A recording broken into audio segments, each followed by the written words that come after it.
Warahmatullahi wabarakatuh dan salam sejahtera. Hari ini saya akan membuat sedikit ulasan berkaitan dengan penahanan tanpa bicara di bawah Akta Keselamatan Dalam Negeri ISA yang melibatkan 3 individu, iaitu Ahli Parlimen Seputih Yang Berhormat Tera Sapap, seorang bloggers iaitu Raja Petra Kamarudin, dan juga wartawan Sincu Daily Cik Tan Hun Cheng, yang mana kita tahu bagaimana telah diberikan beberapa sebab penahanan mereka ini.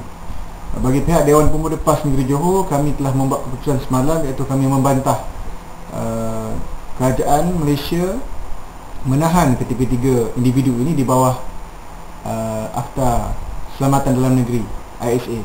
Pertamanya saya nak sebut, walaupun wartawan Sincu Daily Cik Tan ini telah pun dibebaskan daripada tahanan, tidak sampai tempoh 24 jam penahanan tersebut. Pada bantahan ini pertamanya kita lihat satu penahanan yang dibuat atas faktor beliau adalah seorang wartawan yang menulis berita berkaitan dengan kenyataan Datuk Ahmad Ismail, dan Datuk Menteri Dalam Negeri Datuk Seri Syed Hamid Albar telah membuat satu kenyataan bahawa penahanan ini adalah untuk menahan untuk menjamin keselamatan wartawan tersebut. Sejak bila pula? Sejak bila ISA ini dijadikan satu alat untuk menyelamatkan ancaman musuh ataupun ancaman kepada satu individu atau kepada pihak-pihak tertentu?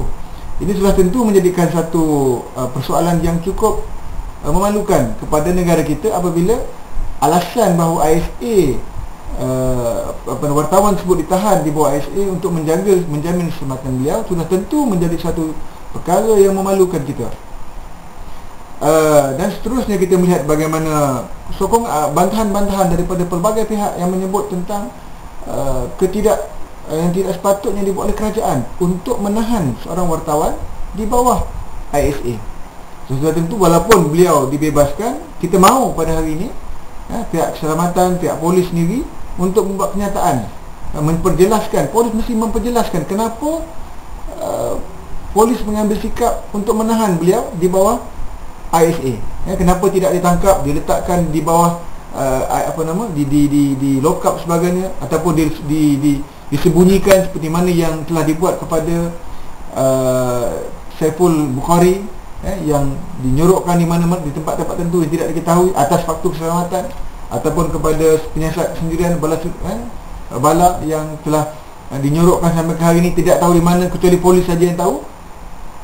Perkara ini perlu diberikan penjelasan oleh pihak polis supaya masyarakat yang selama ini sudah mula melahirkan rasa keraguan kepada pihak polis dapat ditenangkan keadaannya. Yang keduanya berkaitan dengan penahanan dua pihak lagi, dua individu lagi, iaitu Raja Petra Kamarudin dan juga Yang Berhormat Tera Sapap, Ahli Parlimen Seputih. Yang kita harap bagi pihak Dewan Pemuda, saya nak menyebut pada hari ini Dewan Pemuda PAS Negeri Johor, kita membantah sekeras-kerasnya terhadap penahanan ini, dan kita melihat bahawa persoalan hari ini bukannya soal isu yang cuba dimainkan, tetapi dia lebih kepada persoalan untuk menjaga kepentingan pemerintah Barisan Nasional yang bimbang terhadap peristiwa kemungkinan berlakunya perubahan kerajaan pada 16 September yang akan datang. Dan saya sungguh menyokong dengan kenyataan yang dibuat oleh Menteri di Jabatan Perdana Menteri, Datuk Zahid Ibrahim, yang menyatakan bahawa beliau sanggup untuk meletakkan jawatan sekiranya desakan beliau kepada kerajaan untuk menarik kembali penahanan atau melepaskan dua lagi individu yang saya sebutkan tadi untuk dilepaskan daripada tanah ISA, kerana Datuk Zahid ni menyebut bahawa beliau tidak boleh menerima kerajaan menggunakan kaedah ISA ini untuk menangkap pihak-pihak tertentu, kerana dilihat sebagai satu perkara yang sungguh tidak adil, dan sedang beliau dalam proses untuk bertemu dengan Perdana Menteri untuk mendesak supaya kedua-dua pihak ini dibebaskan daripada tahanan.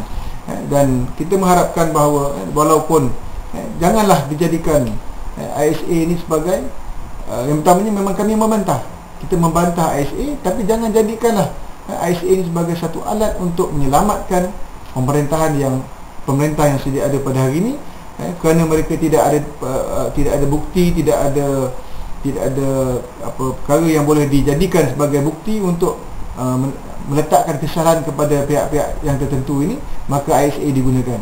Dulu kita lihat bagaimana penahanan saudara Ezam sendiri, saudara Ezam Makno dan juga rakan-rakan yang lain di tahanan KMM, walaupun mereka telah pun dibebaskan setelah ditahan 5 tahun.